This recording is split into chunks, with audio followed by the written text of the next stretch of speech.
ঢাকা চট্টগ্রাম মহাসড়কের ফেনীর রামপুর এলাকায় বাস, অ্যাম্বুলেন্স ও মোটরসাইকেলের ত্রিমুখী সংঘর্ষে ৩ জন নিহত হয়েছেন। আজ রোববার ভোর ৪টার দিকে এই ভয়াবহ দুর্ঘটনা ঘটে।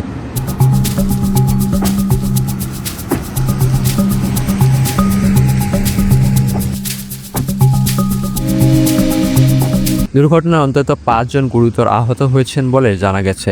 নিহতদের মরদেহ বর্তমানে ফেনী সদর হাসপাতালের মর্গে রাখা হয়েছে।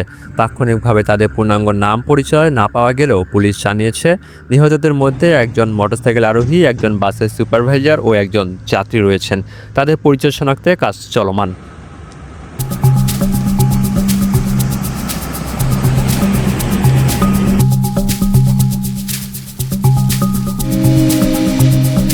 দুর্ঘটনার প্রত্যক্ষদর্শী ও পুলিশ সূত্রে জানা যায়, ঢাকা চট্টগ্রাম মহাসড়কে ফেনীর রামপুর এলাকায় চট্টগ্রাম অভিমুখী লেনে সংস্কার কাজ চলমান থাকায় যানবাহনের গতি ধীর ছিল। এ সময় একটি অ্যাম্বুলেন্স ধীরে পার হওয়ার সময় পেছন থেকে শ্যামলী পরিবহনের একটি বাস সেটিকে ধাক্কা দেয়। এই ঘটনাকে কেন্দ্র করে বাস ও অ্যাম্বুলেন্স চালকের মধ্যে কথা কাটাকাটি শুরু হলে পেছনে মোটরসাইকেল সহ আরও কিছু যানবাহনের জট লেগে যায়।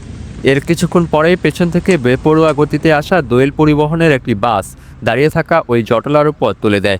এতে বাস, অ্যাম্বুলেন্স ও মোটরসাইকেলের মধ্যে তীব্র সংঘর্ষ ঘটে এবং ঘটনাস্থলেই ৩ জন প্রাণ হারান।